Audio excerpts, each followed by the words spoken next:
The basis for the formation of state is consent. And why have the individuals given their consent for the formation of state? For protection of, yeah? Why have the individuals given their consent for the formation of state? Security, providing security. The Hobbes, sir, is the Locke. Locke proposes that the people have given their consent for the formation of state for protection of their natural rights. Protection of their natural rights. This is the purpose for which the state itself is born. Okay? Therefore, the powers of the state should be limited. Because the functions of the state are limited, the powers of the state should also be limited. This is the fundamental idea of John Locke. Okay? Now, it is through this concept of limited government that John Locke also introduces the basis for legitimacy. The basis for legitimacy. And two, limits on political obligation.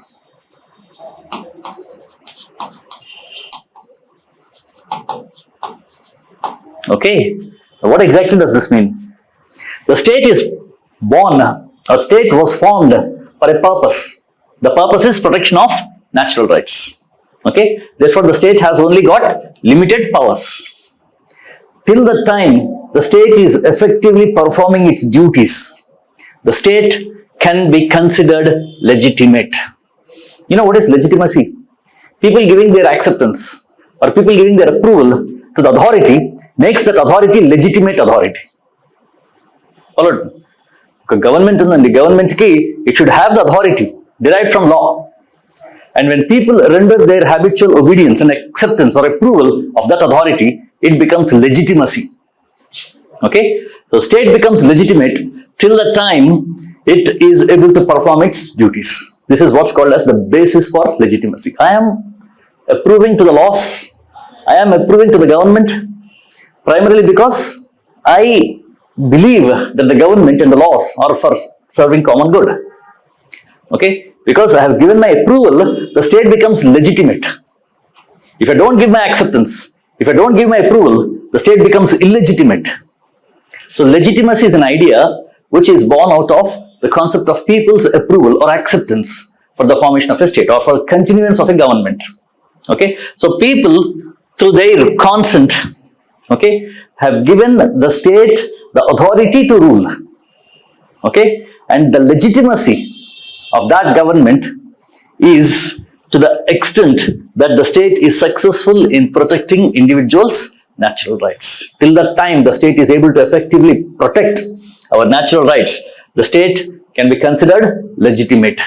This is called the basis for legitimacy. Secondly, limits on political obligation. To what extent individuals are obliged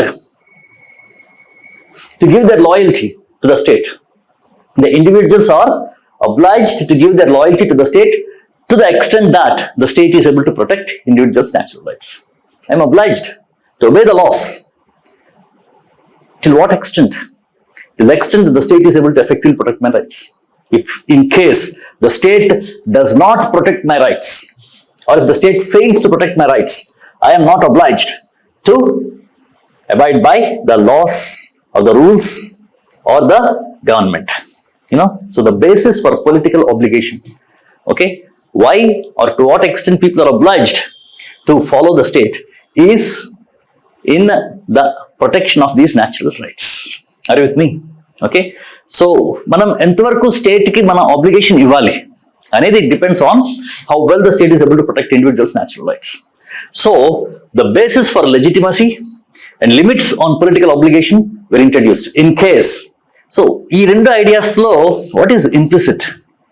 The implicit idea is that in case the state fails to protect our natural rights, the state cannot be considered legitimate, and we are not required to give our obligation or loyalty to the state. So implicit in these two concepts is the idea of right to revolution. Right to revolt. So in case the state fails to protect our natural rights, individuals have right to revolt against the state. Okay? Right. So this is an idea which is considered to be very, very modern. Okay, ఇప్పటి వరకు కూడా the basis for people's obligation to the state in the medieval times was religion. In the ancient times, why are people obliged to abide by the state? Because state was considered natural and state was considered a means to realize good life. Ancient Greeks. Medieval times, people were obliged to follow the state, to abide by the rules and regulations or laws of the state because the state is creation of the God. Okay, so religion provided the legitimacy. Religion established political obligation. But here, John Locke says that the legitimacy of the state is derived from the state's ability or capability to protect natural rights. That's the purpose for which the state had taken its birth. And the limits of political obligation will cease to exist if the state fails to protect or if the state itself violates our natural rights. Got it? So implicit in these two concepts is the idea of right to revolution or right to revolt. Okay, right? So secondly, John Locke believes that revolution ante edo pedda social upheaval bloodshed em kaadandi. Okay, John Locke believes that revolution is just a change in the regime, change in the people who rule us, replacing one party of the contract called state with another. Ante. Okay, so people have entered into a contract with the state kada. Okay, that is to be replaced. Ante. So according to John Locke, revolution simply means change in the regime. Okay, that's all. So this, according to John Locke, is a right that is sacred to every individual. It is, according to John Locke, sometimes these philosophers tend to be a little erratic. He believes that this is a sacred duty of individuals. Sometimes the right to revolt against the state becomes a duty because the state had failed to protect natural rights, the purpose for which the state itself had taken its birth. Okay, then it becomes a sacred duty. So Atla, he justifies the theory of revolution, the very first political thinker who justified right to revolution. Okay, was John Locke. That is considered to be very, very revolutionary as far as his times was concerned. Okay, conceding individuals' right to revolution or right to revolt against the state. Okay, Kabate, John Locke is considered to be the high priest of or the most important or the chief exponent of classical liberalism. Okay, let's take down John Locke's ideas on revolution.